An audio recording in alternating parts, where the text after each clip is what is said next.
Book of the Dead becoming God in ancient Egypt. Birth of the Book of the Dead. The significance of the Book of the Dead vignettes. The magical power of the vignettes. Part 1. It is not only an assumption that model books for vignettes really existed.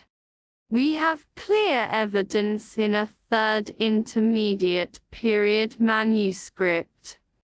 This document, Papyrus Kairoge 95879, contains an exact copy of a model book of vignettes.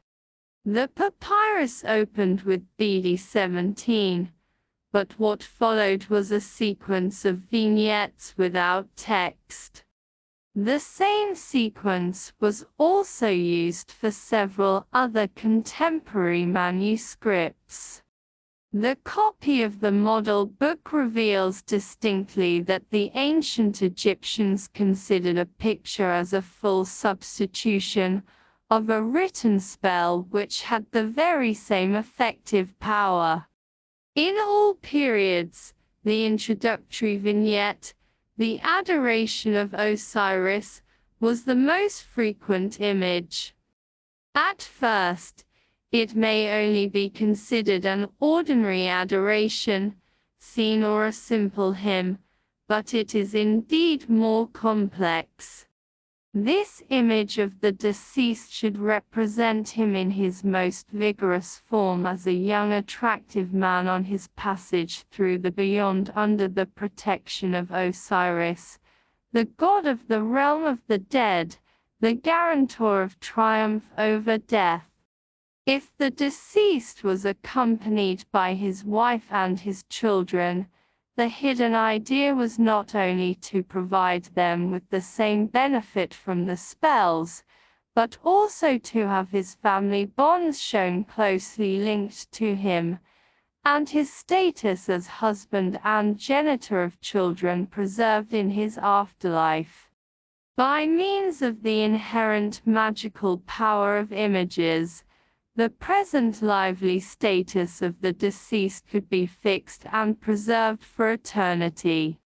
The most important arrangement for an existence in the sphere of the netherworld was a tomb after a proper funeral.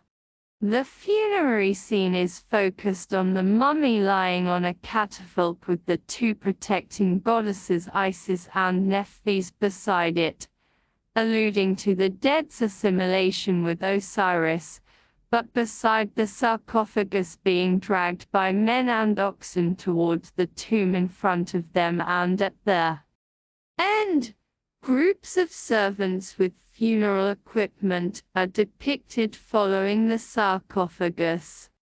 Several priests beside piles of offerings are seen performing the ceremony of opening the mouth for the deceased. The differentiated arrangement of mourners in groups, clad in fashionable garments with expressive gestures, and the depiction of tears, suggests an impression of liveliness, and a copy of reality, exactly what the deceased wanted to preserve for his eternal afterlife. The ritual of opening the mouth took place in front of the mummy, the transfigured form of a blessed dead, into which the mummification rites had transformed the earthly body. It was performed by a priest, who touched the deceased's organs of perception, such as the mouth, ears, nostrils and eyes, with certain implements in order to animate them so that the mummy could regain all necessary faculties. The animation of sensory functions was essential for the many stations the deceased had to pass through in the netherworld. Without a functioning mouth, no essential needs such as eating food, drinking water, or breathing could be performed. The interrogation by the doorkeepers could not be answered. Knowing and being able to pronounce his own name was mandatory when the deceased was conducted to the judgment hall. Pronouncing a name was, in the perception of the ancient Egyptians, a sort of creative act, which could promote entities into being. On the contrary, erasing a name meant effacing it from existence. The name belonged to a non-interchangeable individuality and proved its identity. Knowing the name of any being was equivalent to obtaining power over it. One of the most basic concerns was to maintain the physical needs in the netherworld, such as being provided with food and drinking water.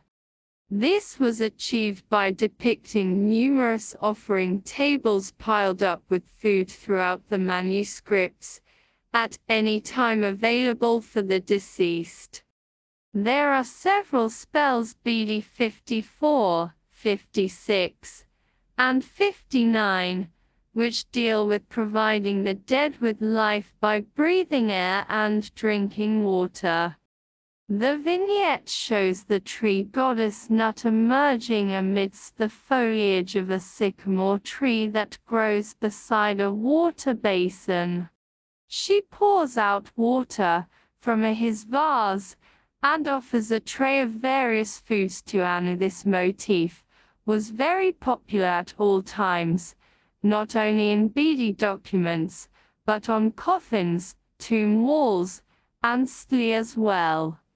The motifs of the illustrations often closely correspond to the aim of the heading or text passage. They can be considered as their visualization.